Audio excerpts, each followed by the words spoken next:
Hello বন্ধুরা, অনেক ছেলের কাছে মেয়েদের সাথে কথা বলাটা অনেক কঠিন মনে হয়। কোনো ছেলে যদি প্রথমবারের মতো কোনো মেয়ের সাথে কথা বলতে যায়, তাহলে আপনি তার ভেতরকার সেই হিচকিচ ভাবটা অনেক দূর থেকেই বুঝতে পারবেন। অ্যাকর্ডিং টু স্টাডি, যাদের সোশ্যাল স্কিল খুব একটা ভালো না, মানে যারা সোশ্যালি অন্যদের সাথে সহজে মিশতে পারে না বা কথা বলতে পারে না, তাদের এই প্রবলেমটি বয়সের সাথে সাথে আরও বাড়তে থাকে।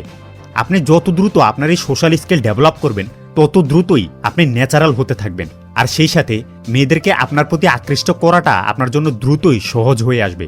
মেয়েদের সাথে এফেক্টিভলি কথা বলতে পারার স্কিল থাকাটা খুবই গুরুত্বপূর্ণ, কারণ পৃথিবীর বুকে সার্ভাইভ এবং বংশবিস্তার করার জন্য আমাদের জীবনসঙ্গীর দরকার হয়। আর আপনি যদি এটি দক্ষতার সাথে করতে চান, তাহলে আপনাকে একটি মূল বিষয় খুব ভালোভাবে বুঝতে হবে, আর সেটি হলো উদ্দেশ্য। অনেক ছেলেরা এই বিষয়টিকে খুব ভালোভাবে বুঝে না, যার জন্য তারা তেমন কোনো রেজাল্টও পায় না। প্রতিটা কাজেরই একটা উদ্দেশ্য থাকে। উদ্দেশ্য ছাড়া কোনো কাজ করলে বা উদ্দেশ্যকে হাইড করলে আপনি সেই কাজ থেকে ভালো কোনো রেজাল্ট পাবেন না। মনে করুন আপনি আপনার আরও দুজন বন্ধুর সাথে কোথাও দাঁড়িয়ে আছেন। একটু দূর থেকে একটা মেয়ে আপনার দিকে তাকিয়ে আছে, যার প্রতি আপনি আগে থেকে আকৃষ্ট হয়ে আছেন। এখন আপনি সাহস করে তার সাথে কথা বলতে গেলেন। আপনি তাকে গিয়ে জিজ্ঞেস করলেন, হাই, তোমার নাম কি? সে বলল আদ্রিতা। আপনি আবার তাকে জিজ্ঞেস করলেন, তুমি থাকো কোথায়? সে বলল অমুক জায়গায়। 1 মিনিট এইভাবে কথা বলার পর দেখা যায় সিচুয়েশনটি কিছুটা অকওয়ার্ড হয়ে গেছে। মেয়েটা মনে মনে ভাবছে, এই ছেলেটা আমার সাথে কথাই বা বলছে কেন? আপনি হয়তোবা এই সিচুয়েশনটিতে বুঝতে পেরেছেন এখানে অ্যাকচুয়ালি হয়েছেটা কি, বা আপনি বুঝতে পারেননি। যদি আপনি বুঝতে না পারেন, তাহলে এখানে উত্তরটি হলো উদ্দেশ্য। এই সব কিছু ঘটার আগে মেয়েটি যখন আপনার দিকে তাকিয়েছিল, তখন মেয়েটি হয়তোবা আপনার প্রতি আকৃষ্ট হয়েছিল এবং আপনিও তার প্রতি আকৃষ্ট। কিন্তু এখানে প্রবলেমটি ছিল আপনি যা বলেছিলেন তা কিভাবে বলেছেন সেটি। এই একই ভুল অনেক ছেলে মোবাইল কনভারসেশন শুরু করার সময়ও করে থাকে। আপনি হয়তোবা তার সাথে কথা বলার সময় সবকিছু ঠিকঠাকভাবেই বলেছিলেন, কিন্তু আপনি আপনার আসল উদ্দেশ্যটি কি সেটি লুকিয়ে রেখে তার সাথে কথা বলেছেন, যার জন্য পরিশেষে মেয়েটির কাছে মনে হয়েছিল আপনি তার থেকে কোনো জবের ভাইবা নিচ্ছেন নানান প্রশ্ন করে। যখন একটি ছেলে কোনো মেয়ের দিকে অ্যাপ্রোচ করে, হোক সেটা তার কলেজ ভার্সিটিতে বা অফিসে, তখন এই ভুলটি বেশিরভাগ ছেলেরাই করে থাকে। এজন্যই অনেক ছেলেরা বারে বারে কলেজ ভার্সিটি বা অফিসে মেয়েদের হাতে ফ্রেন্ড জোনের শিকার হয়।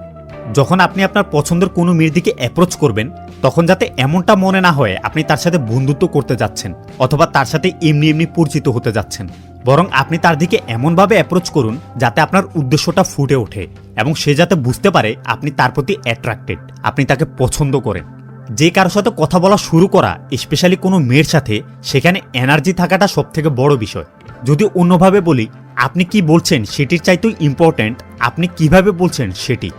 মনে করুন আপনার কোনো বন্ধু আপনাকে হেসে হেসে একটা বাজে শব্দ বলে, তাহলে আপনি বিষয়টিকে নর্মালভাবেই নিয়ে নেবেন। কিন্তু আপনার সেই বন্ধুটাই যদি একই শব্দটি আপনাকে মুখ গোমড়া করে রাগান্বিত চেহারায় বলে, তখন দেখা যাবে আপনি বিষয়টিকে অন্যভাবে নিয়ে নেবেন। তার মানে আপনি কি বলছেন সেটির চাইতেও বেশি ম্যাটার করে আপনি কিভাবে বলছেন সেটি। আপনি যখন কোনো মেয়ের সাথে কথা বলতে যাবেন, তখন যাতে কথার মধ্যে এনার্জি তৈরি হয় এবং পজিটিভ ভাব আসে। মেয়েটির সাথে কথা বলার সময় যাই বলেন না কেন, কথাগুলো এমনভাবে বলবেন যাতে সেই কথাগুলোর পেছনে আপনার উদ্দেশ্য কি সেটি ফুটে ওঠে। এতে মেয়েটি বুঝবে যে আপনি তার ফ্রেন্ড হতে আসেননি অথবা তার সাথে শুধু হাই হ্যালো করতে আসেননি, আপনি বিষয়টিকে সামনে এগিয়ে নেওয়ার চিন্তা করছেন। আর যখন মেয়েরা বুঝতে পারে যে একজন ছেলে তার উদ্দেশ্যের পেছনে কাজ করে, তখন এই বিষয়টি মেয়েদেরকে তার প্রতি আরও এক্সাইটেড করে তোলে, কারণ নিজের উদ্দেশ্যের পেছনে কাজ করা এটি একটি মাস্কুলিন এনার্জি।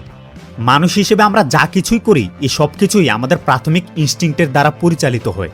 আপনি যদি কোনো মেয়ের সাথে কথা বলার সময় বোরিং বা ফ্রেন্ডলিভাবে কথা বলেন, তখন দেখা যাবে মেয়েটি আপনার সাথে খুব একটা কথা বলতে চাচ্ছে না। একদম প্রথম থেকেই কথা বলা শুরু করার সময় আপনার উদ্দেশ্যই ডিফারেন্স তৈরি করবে আপনি কি মেয়েটিকে আপনার প্রতি কৌতূহলী এবং এক্সাইটেড করছেন নাকি তাকে বোরিং করছেন।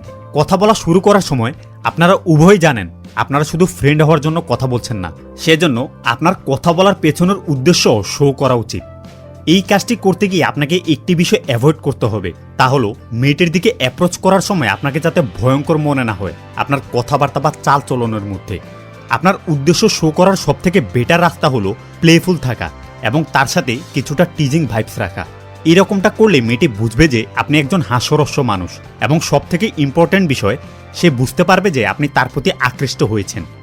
বর্তমানে আধুনিক সমাজ আমাদেরকে ছোটবেলা থেকেই শিখিয়েছে যে আমরা যাতে আমাদের ভেতরকার ট্রু ফিলিংসটাকে চাপা দিয়ে রাখি এবং বাকি সবার মতো চলাফেরা করি। আপনি আপনার উদ্দেশ্য শো করার ব্যাপারে যত সচেতন হবেন, ততই আপনার জন্য কার সাথে কথা বলাটা সহজ হয়ে আসবে। কোনো মেয়ের সাথে কথা বলার সময় আপনার উদ্দেশ্যটা কি সেটি শো করা খুবই সহজ। আপনি কথা বলার সময় স্লোভাবে কথা বলবেন, তার চোখে তাকিয়ে কথা বলবেন এবং নিজের মধ্যে একটা প্লেফুল ভাইবস রাখবেন। এখানে মূল বিষয়টি হচ্ছে আপনার ভেতরে কি চলছে সেটি তার সামনে শো করা। পরিশেষে একটি বিষয় মাথা রাখবেন, তার সাথে এমনভাবে কথা বলবেন না যাতে তার কাছে এমনটা মনে হয় আপনি এমনিতেই পরিচিত হতে এসেছেন বা আপনি তার বন্ধু হতে চান। আপনি তার সাথে এমনভাবে কথা বলুন যাতে সে এর বাইরেও অন্য কিছু ভাবে। মানে আপনি কথার মাধ্যমে আপনার উদ্দেশ্যটাকে শো করুন যে আপনি তাকে পছন্দ করেন। ওকে, ইউ গাইজ আর অসাম।